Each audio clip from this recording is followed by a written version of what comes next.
ఈరోజు రుషికొండలో భవనాలు అనేవి ప్రారంభించడం జరిగింది. అవి టూరిజం భవనాలు లేకపోతే పరిపాలన రాజధానిలో భాగంగా సీఎం ఉండబోతున్నారు అనేది ఒక ట్రీట్మెంట్ కమిటీ కూడా ఇచ్చింది. ఈరోజు రుషికొండలో ఆల్రెడీ హరిత రిసార్ట్స్ అని చాలా పాతవి ఉండేవి. వాటి ప్లేస్లో అత్యంత ఆధునీకరించి ఈరోజు వరల్డ్ క్లాస్ లెవెల్ అని చెప్పచ్చు. ఈరోజు 7 బిల్డింగ్స్ని నిర్మించడం జరిగింది. అండ్ చాలా శుభదినం ఈరోజు. మంచి టైంలో దాని గృహప్రవేశం కూడా చేయటం జరిగింది. యాక్చువల్గా టూరిజం కోసం అన్ని పర్మిషన్స్ తీసుకొని చాలా అద్భుతంగా 7 భవనాల్ని నిర్మించడం జరిగింది. కానీ ఈ మధ్య 3 మెన్ కమిటీ ముఖ్యమంత్రి గారు వస్తే మరి పార్టీ కార్యాలయంగా ఎక్కడ ఉంటే బాగుంటుంది అంటే ప్రభుత్వంలో భాగమే ముఖ్యమంత్రి అంటే, పర్సనల్గా కాదు కదా. సో ముఖ్యమంత్రి గారు ఎక్కడ ఉంటే బాగుంటుంది, ఎక్కడి నుంచి పరిపాలిస్తే బాగుంటుంది అన్న క్రమంలో 3 మెన్ కమిటీ వైజాగ్లో ఉన్న అన్ని ప్రదేశాలని కూడా సందర్శించారు. దాంట్లో ఇక్కడ ఉంటే బాగుంటుంది అని రిషికొండని ఫైనలైజ్ చేయడం జరిగింది. సో ఇప్పుడు జగన్మోహన్ రెడ్డి గారు డెసిషన్ తీసుకోవాలి, అక్కడి నుంచి పరిపాలించాలా లేదా వేరే ప్లేస్ నుంచి అని. జగన్మోహన్ రెడ్డి గారు అది డిసైడ్ చేస్తే ఇక్కడి నుంచి చేస్తే బాగుంటుంది అని రిషికొండ నుంచి మరి క్యాంప్ ఆఫీస్గా పరిపాలన స్టార్ట్ అవుతుంది, లేదంటే టూరిజం స్పాట్గానే అది కంటిన్యూ అవుతుంది, టూరిజం రిసార్ట్గానే కంటిన్యూ అవుతుంది.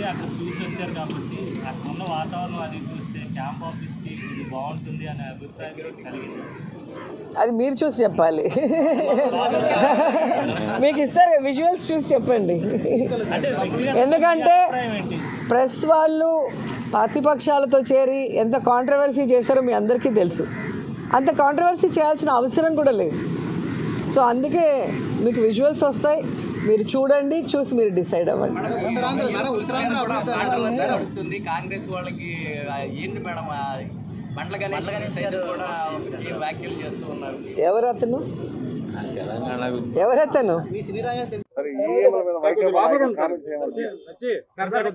ఏంటిది మరి 2019లో కూడా మరి ఈవీఎంలు ట్యాంపరింగ్ అని చెప్పి మేము అనుకోవాలి. అప్పుడు ఏంటంటే నువ్వు ఓడిపోయావు, ఏం చేయాలంటే ప్రజల తీర్పుని స్వాగతించాలి.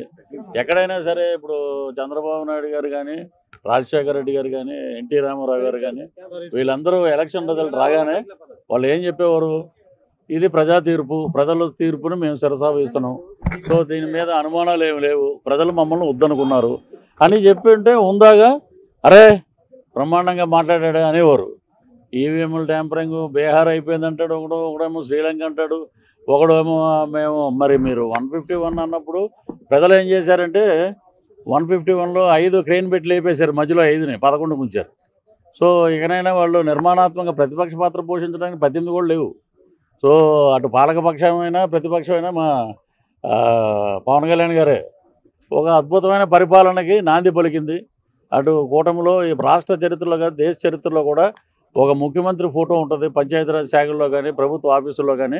ఈ రోజున ఒక పక్కన చంద్రబాబు నాయుడు గారు సీఎం, ఓ పక్కన పవన్ కళ్యాణ్ గారు డిప్యూటీ సీఎం, 2 ఫోటోలు ప్రతి ఆఫీసుల్లో ఉంటున్నాయి.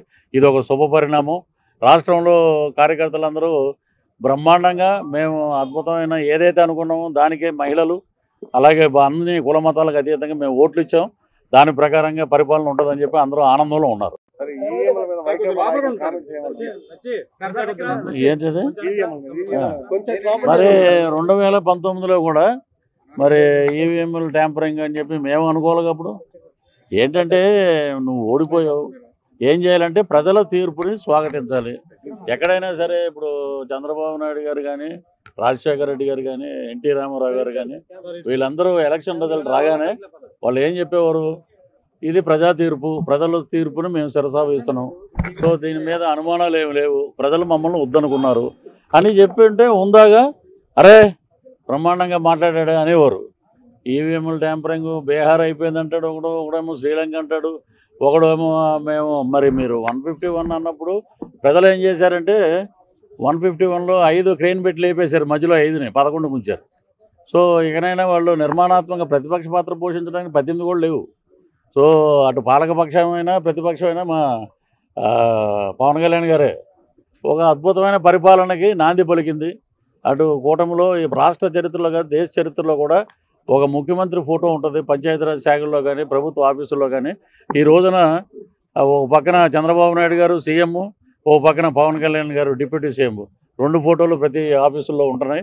ఇది ఒక శుభ పరిణామం.